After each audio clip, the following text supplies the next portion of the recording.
Hi, welcome to golden academy. இன்னைக்கு நம்ம பார்க்க போகிறது ஆங்கர் அப்படின்ற அந்த எலமெண்ட். ஓகேவா? ஸோ ஒரு ஃபைல் ஒன்று கிரியேட் பண்ணிக்கிறேன். அந்த ஃபைலோட நேம் anchor.html அப்படின்ட்டு கொடுத்துட்டேன். ஓகேவா? டிஃபால்ட் HTML சின்டாக்ஸ் கொண்டு வரதுக்கு Shift+1 அமுக்குங்க. ஓகேவா? ஸோ அமுக்கிட்டு என்ட்ரு கொடுங்க. இந்த மாதிரி டிஃபால்ட்டாக HTML கோடிங் அதுவே வந்துடும். ஓகேவா? இதுக்குள்ளார பாடிக்குள்ளே நம்ம ஆங்கர் எலமெண்ட் கொடுக்கறதுக்கு A டாட் அப்படின்ட்டு கொடுங்க. ஓகேவா? ஷார்ட்கட் கீ இதுதான். ஓகேவா?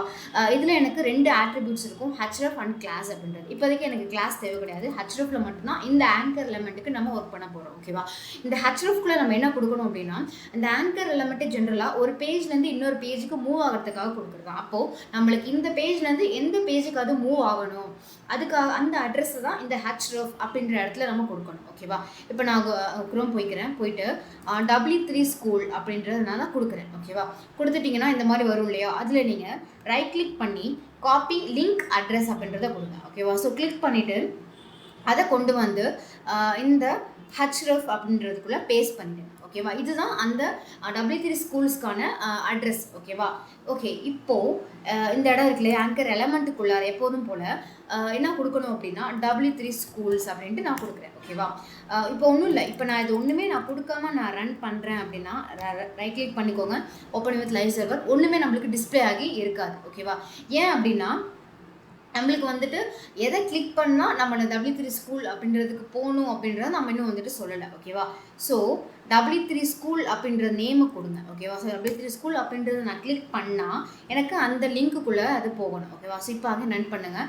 இப்போ வந்துருச்சா W3 ஸ்கூல் அப்படின்றத கிளிக் பண்ணால் எனக்கு எங்கே போகணும் அப்படின்னா அந்த பேஜுக்குள்ளார அது வந்துட்டு போகும். ஓகேவா? ஸோ இப்படி தான் நிறைய வெப்சைட்ஸில் வந்துட்டு க்ரியேட் பண்ணியிருப்பாங்க. ஓகேவா? இந்த W3 ஸ்கூல் அப்படின்ட்டு கொடுக்குறோம் இல்லையா, அது வந்துட்டு அந்த லிங்க் ரிலேட்டடாக இருக்க நேம் தான் கொடுக்கணுமா அப்படிலாம் கிடையாது. ஓகேவா? நீங்கள் எந்த நேம் வேணாலும் ஜஸ்ட் நீங்கள் கொடுத்துக்கலாம். ஓகேவா? எந்த நேம் கொடுத்தாலும் அது நம்மளுக்கு வெப்சைட்டில் நம்மளுக்கு டிஸ்பிளே ஆக தான் போகுது. அதை கிளிக் பண்ணும்போது நீங்கள் எந்த லிங்க் கொடுத்துருக்கீங்களோ அந்த லிங்க்குக்கு அது கொண்டு போயிடும். ஓகேவா? இவ்வளோ தான் ஆக்சுவலாக கான்செப்ட். ஓகேவா? ஓகே, ஸோ நான் இப்போ ஆஸ் யூஷுவல் W3 ஸ்கூல் அப்படின்ட்டு இருக்கட்டும். ஓகே, ஸோ இது வந்துட்டு நம்ம ஜென்ரலாக வந்துட்டு எடுத்து யூஸ் பண்ணுறது. ஓகேவா? இப்போ நம்ம பண்ண கோடிங்கே வந்துட்டு எப்படி நம்ம இன்னொரு பேஜ் கொண்டு போகிறது அப்படின்ட்டு பார்க்கலாம். ஓகேவா? ஸோ அகைன் நான் இன்னொரு எலமெண்ட் நான் கொடுத்துக்கிறேன். ஓகேவா? இதில் எனக்கு கிளாஸ் தேவை கிடையாது. ஸோ நான் கிளாஸ் டிலீட் பண்ணிக்கிறேன். இதில் இந்த hrefல என்ன கொடுக்குறேன் அப்படின்னா, நான் ஆல்ரெடி இங்கே வச்சிருக்கேன் நிறைய ஃபைல்ஸ், அந்த ஃபைலில் ஒரு நேம் நான் கொடுக்குறேன். இப்போ நான் மார்க்யூ அப்படின்ட்டு கொடுக்குறேன். ஓகேவா?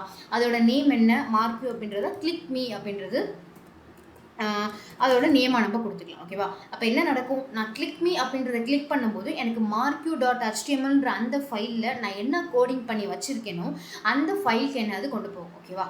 ஓகே, ஸோ இப்போ நான் அதை ரைட் கிளிக் பண்ணுறேன், ஓப்பன் வித் லைவ் சர்வர் கொடுங்க. இப்போ கிளிக் மீன்றது இருக்கா, இதை கொடுங்க.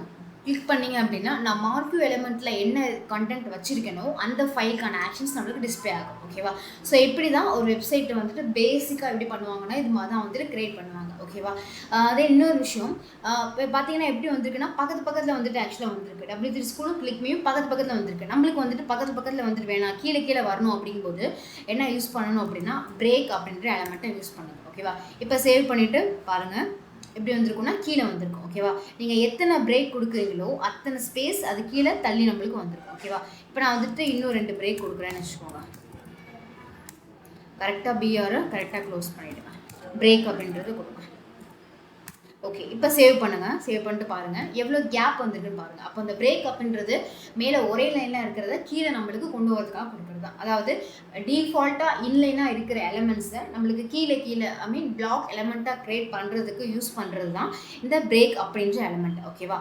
ஓகே, ஸோ அப்கமிங் வீடியோஸ் எல்லாமே உங்களுக்கு கண்டினியூஸாக வரணும் அப்படின்னா நம்ம சேனலை சப்ஸ்கிரைப் பண்ணிக்கோங்க. இந்த செக்ஷன் எப்படி இருந்துன்னு சொல்லிட்டு கமெண்ட் பண்ணிடுங்க. ஓகே, ஸோ தேங்க்ஸ் ஃபார் வாட்சிங். Bye all.